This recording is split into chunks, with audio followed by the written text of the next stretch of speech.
I'm JV'n Dr. SAPNA GEHLOT. My module name is Political Theory and the subject name is Democracy, the discipline from Humanities and Social Science. It comes to democracy and concept.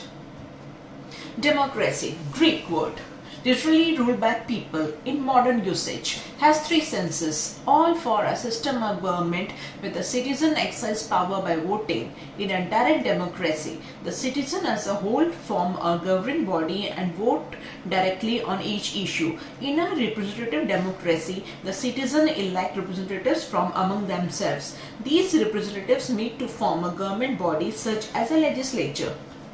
In a constitutional democracy, the powers of the majority are exercised within the framework of a representative democracy, but the constitution limits the majority and protects the minority, usually through the enjoyment by all of a certain individual rights, example freedom of speech or freedom of association. Rule of the majority is sometimes referred to as democracy. Democracy is a system of processing conflicts in which outcomes depends on what participants do, but no single force controls what occurs and its outcomes. The uncertainty of outcome is inherent in democracy, which makes all forces struggle repeatedly for the realization of their interest, being the devolution of power from a group of people to a set of rules.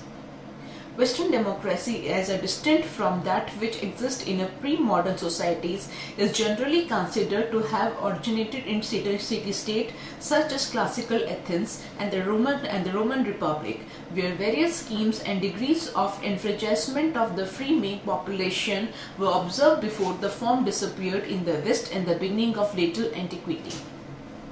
The English word dates back to the 16th century from the older Middle French and Middle Latin equivalents. According to American political scientist Larry Diamond, democracy consists of four key elements: a political system for choosing and replacing the government through free and fair elections, the active participants of the people as citizens in politics and civic life, protection of the human rights of all citizens, a rule of law in which the laws and procedures apply equally to all citizens.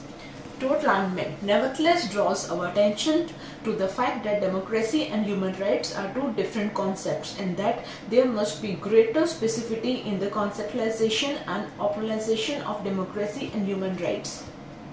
The term appeared in the 5th century BC to denote the political system then existing in Greek city-states, notably Athens, to mean rule of the people, in contrast to aristocracy, meaning rule of an elite. While theoretically these definitions are in opposition, in practice the distinction has been blurred historically.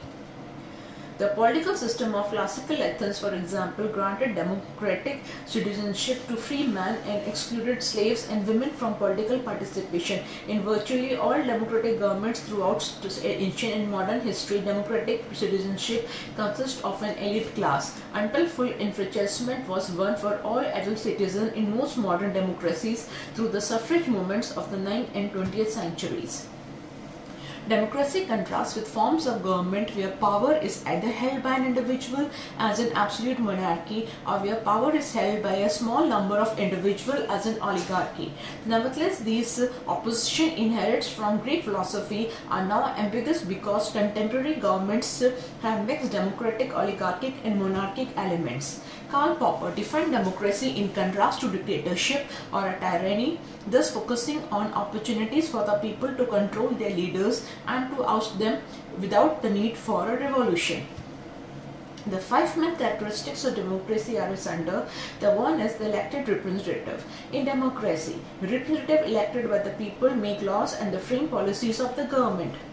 Elections are held to elect the representatives. All adult citizens have the right to participate in election. Election should be free and fair and must be held at regular intervals. Citizens who have reached a certain age are allowed to contest elections. Civil liberties. An important characteristic of democracy is that it grants top civil liberties to the citizens. They enjoy freedom of speech, expression, and information. Citizens have a right to form, join, or quit an association. It includes the right to form political party.